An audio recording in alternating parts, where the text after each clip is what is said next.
Hello, welcome to section 10.2. This is infinite series.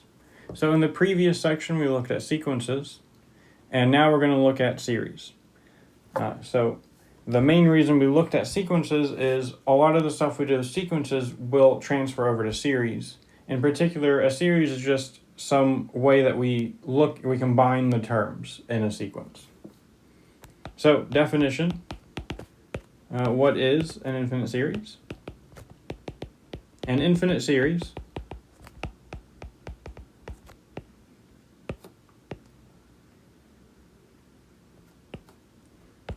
is the sum of an infinite sequence of numbers.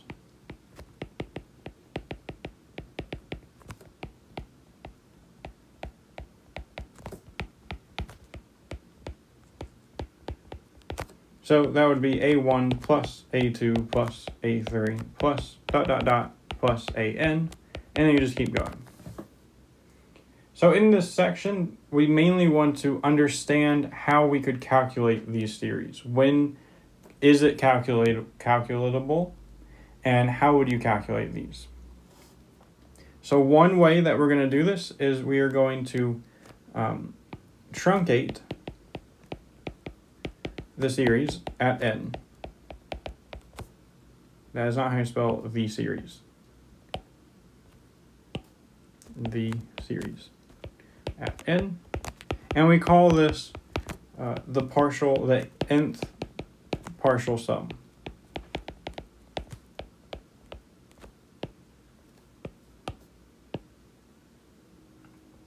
So what do I mean by this? I mean, we have our series A1 plus plus AN plus ... Sn just gets rid of that last plus ... So we're just going to add the first n terms of the sequence. Now, writing these terms out is going to get very tedious, so we have some notation. So we use sigma notation for infinite series.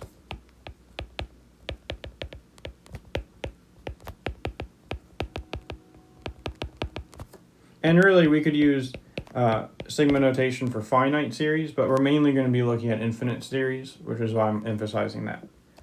So sigma notation is the sum. So this means add up the sum of AN, add this, from n equals 1,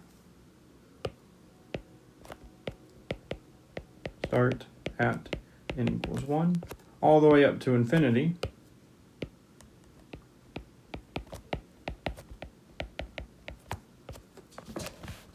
and this just means A1 plus A2 plus ... plus AN plus ...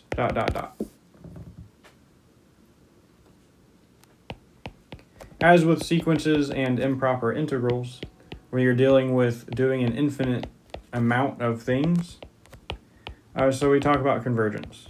So a series converges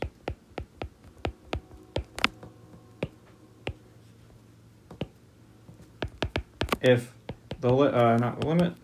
if the sum from n equals 1 to infinity of AN equals L exists. And it diverges if L is plus or minus infinity. Or if L does not exist. We could get an alternating sum and it just oscillates between 0 and 1, or 0 and -1, or -1 and 1, etc.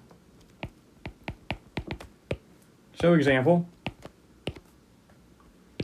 let's evaluate 1 plus 1/2 plus 1/4 plus 1/8 plus ... So that means that we have an infinite sum that we're trying to evaluate. Can we actually add an infinite number of things up? So solution, we look at partial sums. That is not how you spell look.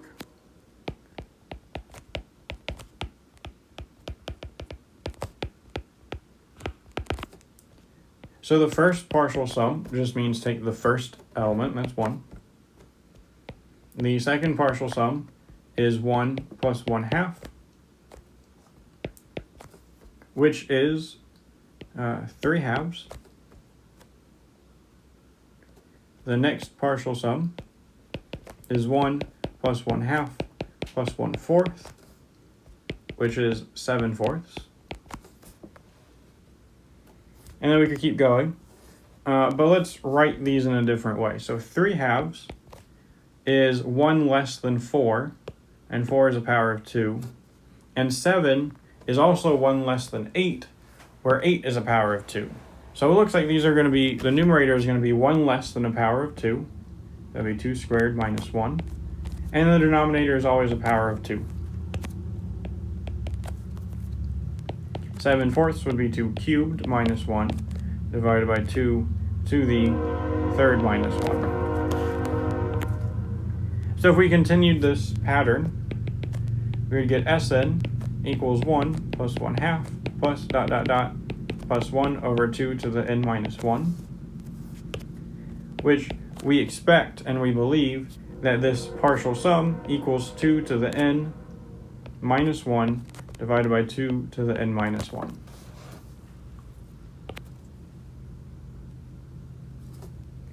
So to get the actual sum, to get S, which is the actual sum, let's just leave it at dot dot dot. We let n go to infinity in our partial sum. So S equals the limit as n goes to infinity of Sn, which is the limit as n goes to infinity of 2 to the n minus 1 over 2 to the n minus 1. Well, we can break this limit up over the sum, so that's the limit as n goes to infinity of 2 to the n divided by 2 to the n minus 1 over 2 to the n minus 1. The first term reduces to 2. The second term, as n goes to infinity, this is going to go to 0. So this limit is just 2. So if we add up 1 plus 1/2 plus 1/4 plus 1/8 plus dot dot dot, if we add up everything in that sequence, we're going to get to 2. Kind of mind-boggling to think that you can just keep adding something and you're only ever going to get to 2. You're not going to get any higher. So this leads us to a definition. This is the definition for geometric series.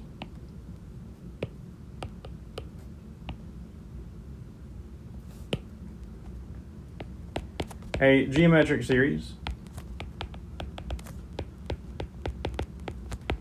is of the form where we have A plus AR plus AR squared plus AR cubed plus dot dot dot plus AR to the n plus dot dot dot. And this is equal to the summation from n equals 1 to infinity of A. They all have an A in common. And then we have R to the n minus 1. So just to check that, when n equals 1, you get A R to the 1 minus 1. So that's AR to the 0, which is just A. When n is 2, you get AR to the 2 minus 1, so AR to the first, which is just AR, and so on. And this is, we have the caveat, A does not equal 0, and R is fixed. Here, so with a geometric series, R is called the common ratio.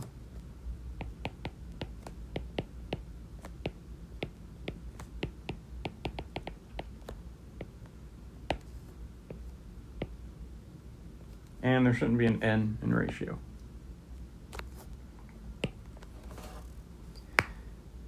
So note the example that we did previously, the previous example, the previous example was geometric with a equaling 1 and r equaling 2, not 2, 1/2. We're going to scroll. Here we have 1, then we have 1 times 1/2, 1 times 1/2 squared, 1 times 1/2 cubed, and so on. So the question is, when does a geometric series converge? And we're going to answer that. This is one of the few types of series that we just know when they converge, period.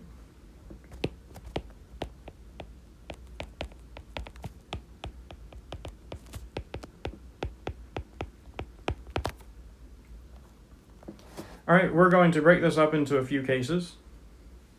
So first, we have if r equals 1, then Sn equals a plus a times 1 plus a times 1 squared plus ... plus a times 1 to the n minus 1. Well, that's just n a's. So we're adding a n times, which is just n times a. So s, which equals the limit as n goes to infinity, of Sn equals infinity. So the series diverges.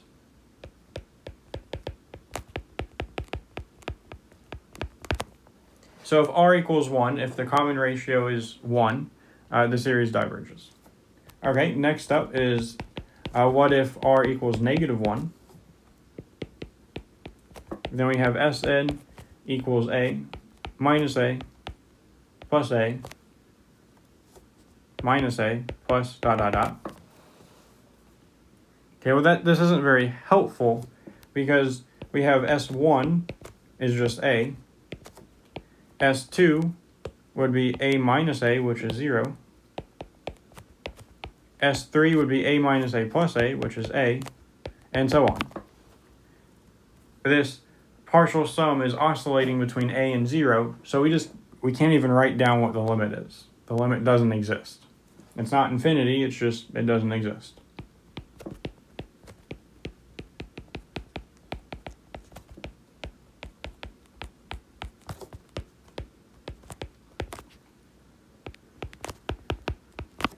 So the series diverges.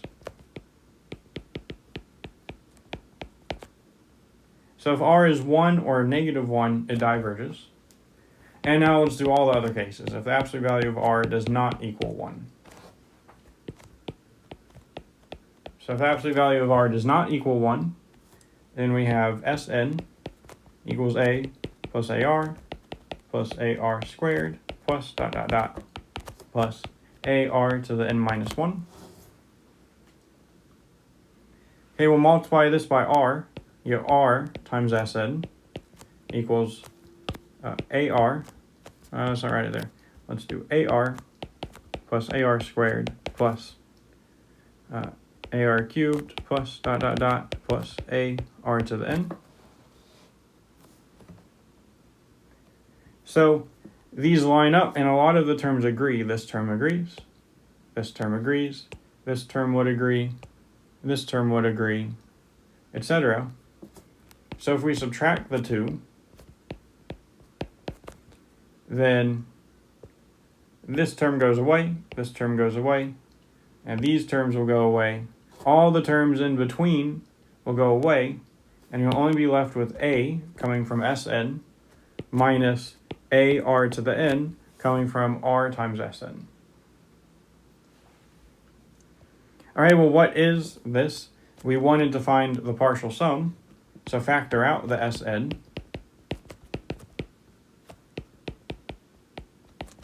And then divide by 1 minus r.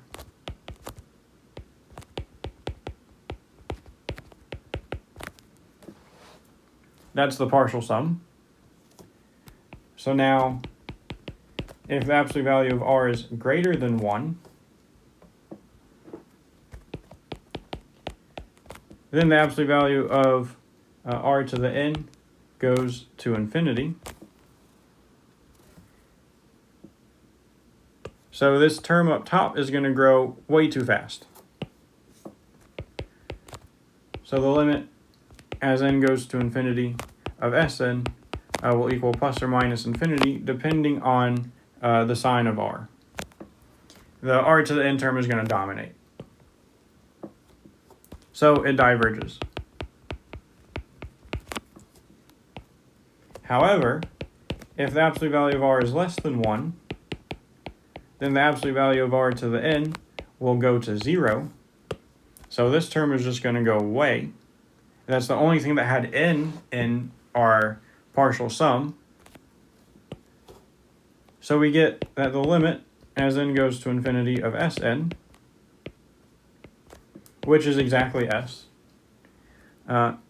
equals a times 1 divided by 1 minus r. And this converges.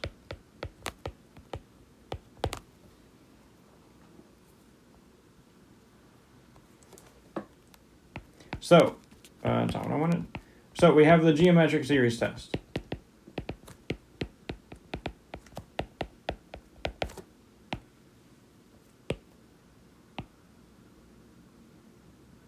Now that we have derived the geometric series test, let's write it out.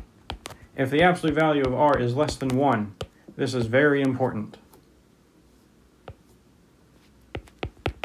then the geometric series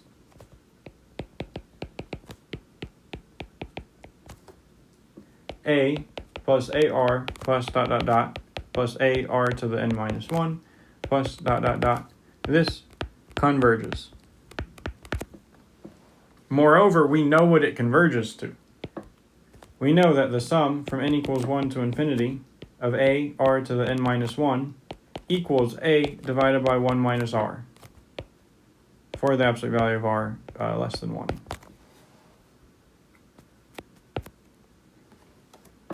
And if the absolute value of r is greater than or equal to 1, so it's not less than 1, then the geometric series diverges.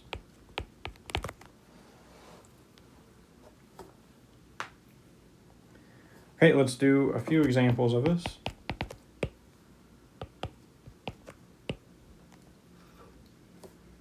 So example 1 does the summation from n equals 0 to infinity of negative 1 to the n times 5 divided by 4 to the n. Does this converge?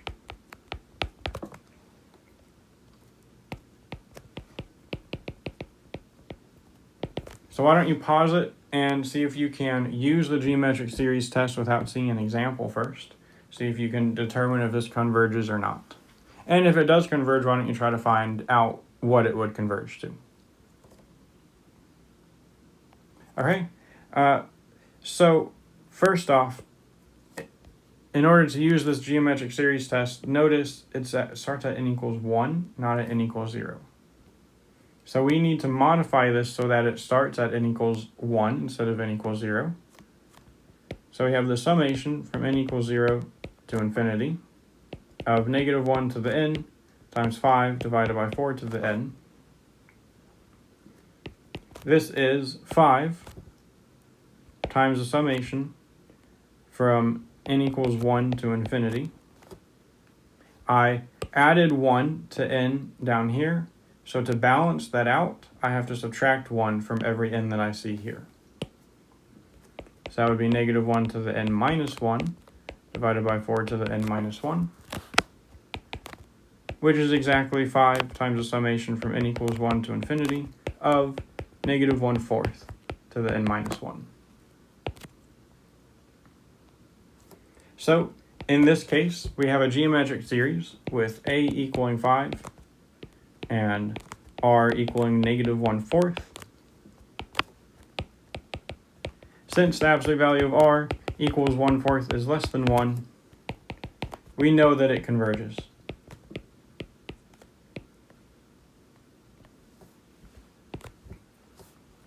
Moreover, we know what it converges to.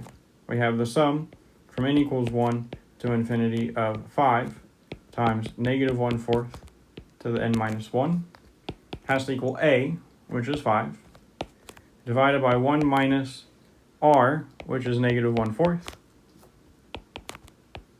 That is 5 divided by 5/4, which is 4.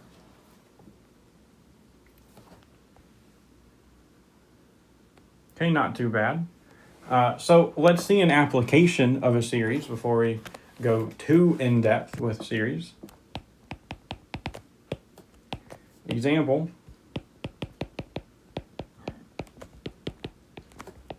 Express the repeating decimal 5.232323 ... as a ratio of two integers.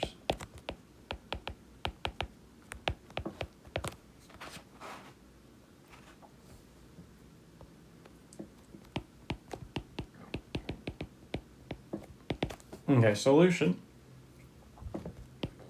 We have our repeating decimal. Well, let's break this up over the repeating part. So we have 0.23, we have 0.0023, 0.000023, etc. It says 5. 0.23 is 23 divided by 100.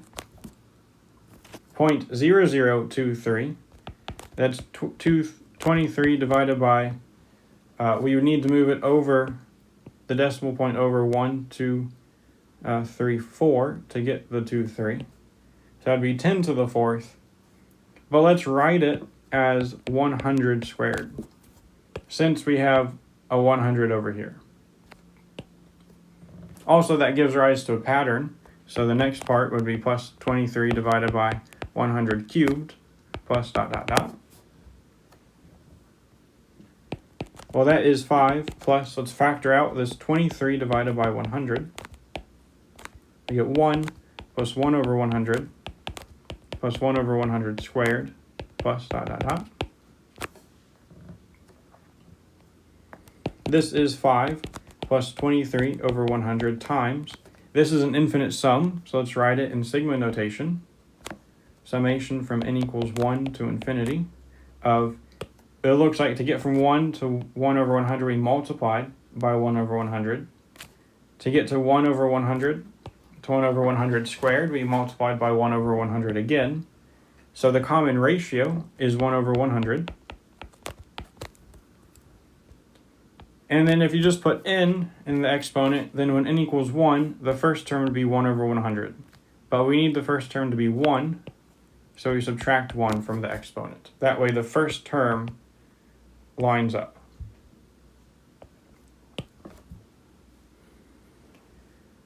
Okay, well, this is geometric with a equaling 23 over 100 and r equaling 1 over 100, which is less than 1.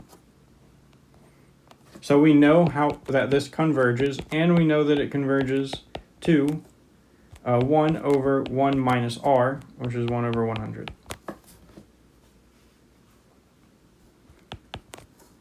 Multiply through, so we have 5 plus 23 over, we have 100 times 1 minus 1 over 100.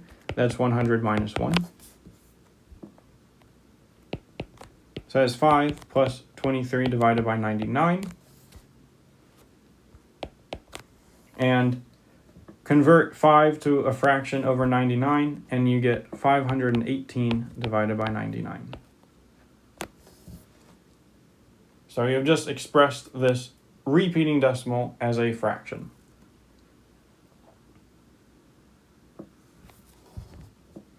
Okay, so those are geometric series. We'll be seeing geometric series a lot later on. Later on, we're going to be doing stuff similar to improper integrals, where we found tests to determine if things converge or not. And those tests a lot of them will refer back to series that we already know converge or diverge. So we'll be coming back to these geometric series frequently as here's an example of a series I know that converges, and let's compare this, this series I don't know to this geometric series. So let's do, the next topic that we're going to look at is telescoping series.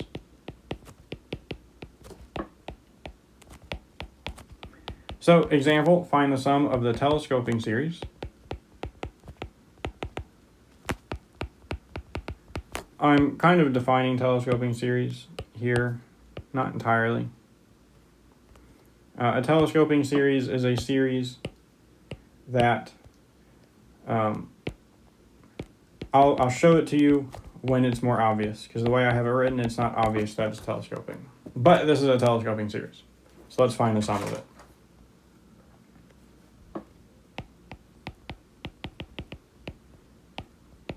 Solution. We first take the partial fraction decomposition. So we can write the summation from n equals 1 to infinity of 1 over n times n plus 1. We can write this as a sum from n equals 1 to infinity of 1 over n minus 1 over n plus 1. My dogs are going crazy again. This is exactly the definition of a telescoping series. You have a fraction minus a fraction, but more importantly, you have, if this was a series, this would be, or a sequence, these would be sequential terms. We have n, then n plus 1. These are sequential. And this is the definition of a telescoping series. To find the sum of a telescoping series, you always look at partial sums. So we're going to look at the partial sum. So when n equals 1, we have 1 minus 1/2. You add to that n equals 2. That is 1/2 minus 1/3. Add to that n equals 3, which is 1/3 minus 1/4, plus dot dot dot, and then add the nth term. So that would be 1 over n minus 1 over n plus 1. Telescoping series are very nice because, as you can see, we have negative 1/2 plus 1/2. So those cancel. We then have negative 1/3 plus 1/3. So those cancel. We then have negative 1/4, and we're going to have a negative 1/4 here. So that's going to cancel. And then we have dot dot dot. We have this plus 1 over n, but you know that's going to cancel with that minus 1 over n that came before it. So a whole bunch of terms cancel, so that Sn is really just 1 minus 1 over n plus 1. So S, which was our sum, is the limit as n goes to infinity of Sn, which is the limit as n goes to infinity of 1 plus 1 over n plus 1. Supposed to be a minus there. It's not going to affect it, but we'll be accurate, which is 1. And that is our sum.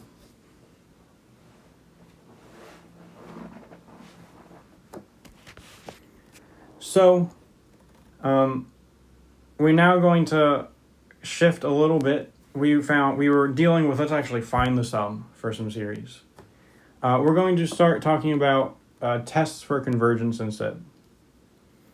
So our goal is to set up some tests to determine if it converges easily without having to sit down and figure out what it actually sums up to.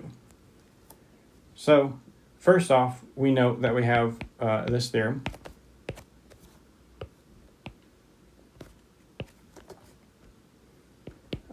If the series Sn, so these not Sn, if the series, the summation from n equals 1 to infinity of an converges,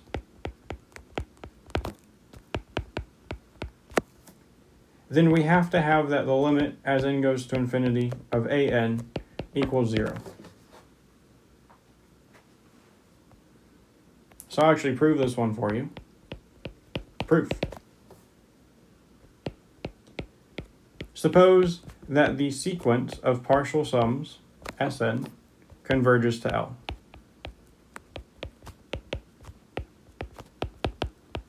Then so does the sequence Sn minus 1. So the sequence of partial sums where we take one less element or term in our sum. Thus, we have 0.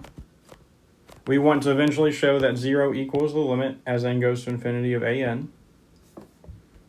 Well, 0 is L minus L, which is because Sn converges to L and Sn minus 1 converge to L. The first L is the limit as n goes to infinity of Sn, and the second L is the limit as n goes to infinity of Sn minus 1. Properties of limits means that we can bring the limit outside of the sum and get Sn minus 1. But what is this? This is saying add up the first n terms, and this is saying add up the first n minus 1 terms. We're subtracting them, so after you subtract off the first n minus 1 terms, all you're left with is the nth term, the limit as n goes to infinity of an. And that's exactly what we wanted to show. We just showed that this limit has to equal 0. So this is important, but there's a huge caveat here. Notice what this is saying. So caution.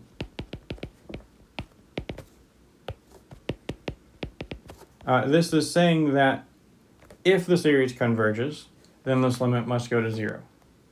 This is not saying the opposite. This does not say if the limit as n goes to infinity of an equals 0, then the summation from n equals 1 to infinity of an dot converges. This is not a true statement. And we'll see a very easy one later on when we get to p-series of something that violates this, that we have the limit going to 0, but it's not going to converge. And in fact, it's going to be the sum of 1 over n. What it does say is it does say the nth term test for divergence.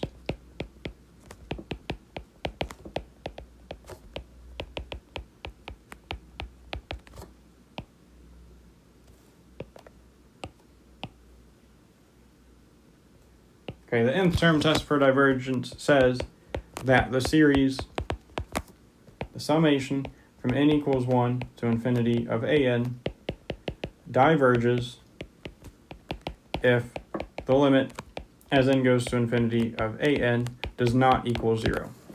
And this should always be the first test you do. If I ever give you a series and just ask, does this converge or diverge, the first thing you do is, you say, what is the limit as n goes to infinity of an? If it's 0, it's inconclusive. Who knows? If it is not 0, you're done. You know the series diverges. So, small examples of this, because it's not too complicated. The series, sum from n equals 1 to infinity of n squared, that's not 2. This series diverges since the limit as n goes to infinity of n squared does not equal 0. In fact, it equals infinity. Likewise, the summation from n equals 1 to infinity of negative 1 to the n, this diverges since the limit as n goes to infinity of negative 1 to the n does not exist.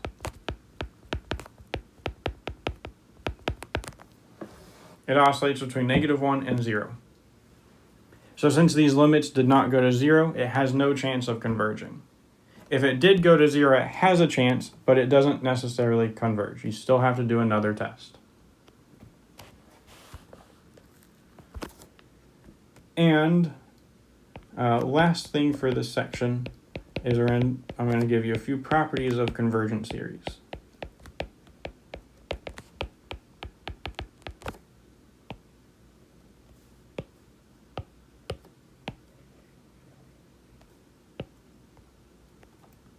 All right, let the summation from n equals 1 to infinity of an equal capital A, and the summation from n equals 1 to infinity of bn equal capital B. Then, number 1, the summation from n equals 1 to infinity of an plus bn equals a plus b. Infinite sums break over convergent series. 2, the summation from n equals 1 to infinity of c times an equals c times capital A. You can pull constants out of infinite series.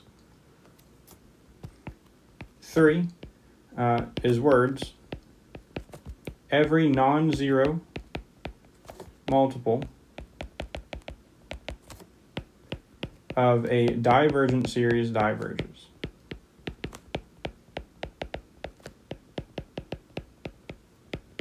If a sum goes off to infinity and you multiply every term by 3, it's still going to go off to infinity.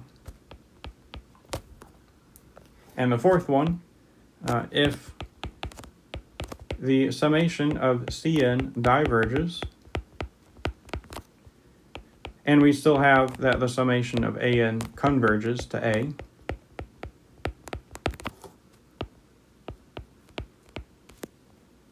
then the summation of An plus or minus Cn diverges. If you add a divergent series onto a convergent series, then really what you're doing at looking at infinity, you're adding a finite value from the convergent series to an infinite value. And so it's still going to be infinite. But note, the summation of An plus Bn, it can converge when both the summation of An and the summation of Bn diverge. So that's why it's important up here that we say that An converges. Because even if they both diverge but you add them together, that could result in something that converges.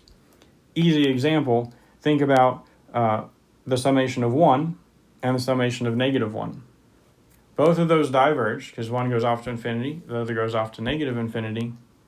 But when you add them together, summation of 1 plus the summation of negative 1, not raised to the n, just 1 and negative 1.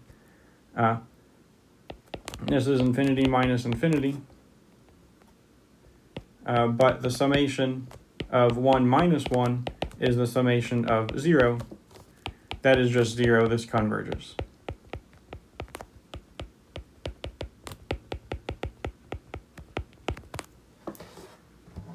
So convergence and divergence with series is rather tricky. There are a few things to note. You can't just willy-nilly add and subtract series until you've shown that they've converged. Before then, there are some rules you have to remember. But that